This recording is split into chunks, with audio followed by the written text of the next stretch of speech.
The Lord is my shepherd, I shall not want. He makes me lie down in green pastures. He leads me beside quiet waters. He restores my soul. And even though I walk through the very valley of the shadow of death, I will fear no evil, for your rod and your staff, they comfort me.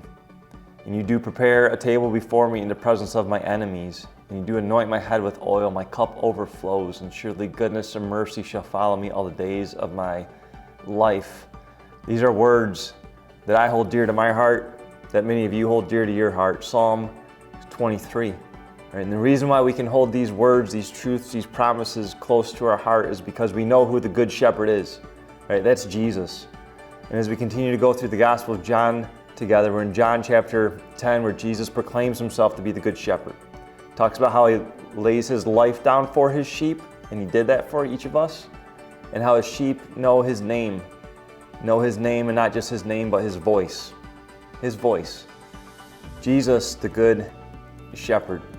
Right? Jesus, the Good Shepherd that gives us peace, that leads us beside still waters, green pastures. He restores our soul. Right? I don't know what's going on in your world, but he does. And he wants to give you peace, a peace that surpasses all human understanding. He is in control, and he is with you. He is your Good Shepherd. Even though I walk through the very valley of the shadow of death, right, I will fear no evil. Right, we walk by faith. Even in death, we walk by faith. And there is hope even in death, because heaven is for real, and we know that full well. We know our days are numbered, that God has a plan for us. Right? And one day we will be in heaven, and even when we see others face death, as hard as it is, as much grief as it gives and sorrow, but we know death does not have the final victory. Jesus does. And yes, death has a little bit of a sting, but where, oh, death is your sting. Right? Thanks be to God, because he gives us victory even over death. I love Psalm 23. I love our Good Shepherd, Jesus, because he talks about how he comforts us. He does comfort us. He cries with us. He sympathizes with us. He is right there with us in all of our trials. Right? But not only this, he gives us victory over the enemy, because he prepares a table before us in the presence of our enemies. Right? You and I, it might feel like we have a lot of enemies. There's a lot of controversy going on right now, a lot of disagreement in the world, and perhaps even in our families. Right? But Jesus gave us permission not to hate our enemies, but to love our enemies, to bless our enemies, right? To forgive our enemies.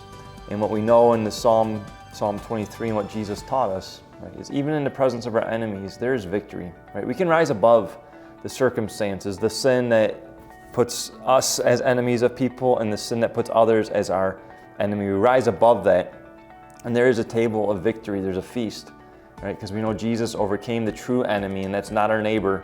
Right? That's Satan, and that's the sin that exists inside of us. And then goodness and mercy. Right? This is what Jesus gives to us: goodness and mercy. His evidence, his holiness is all around us, that we would see that. And his mercies are new every morning. There's always forgiveness. And you and I, we will dwell in the house of the Lord forever in the presence of God. Jesus said in John chapter 14, we're not there yet, but we're going to go there right now. Do not let your hearts be troubled. Trust in God. Trust in my Father. Trust also in me. Right? In my Father's house, there are many rooms. And if it were not so, I would have told you. But it is so, and so I'm going to prepare a place for you. Right? Heaven, our true home.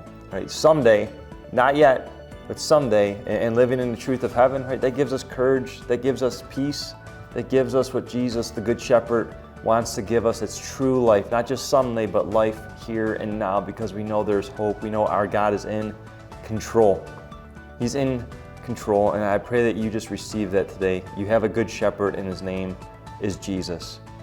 Thank you so much for listening. I pray that you do hear not my voice, but God's voice today. He is your Good Shepherd, and he's speaking. And when we hear his words, there's faith, and there's a peace that surpasses all human understanding. If you know someone that would be blessed by this message, to get to know their shepherd, Jesus, the Savior of the world, right, a little bit better, please share this with them.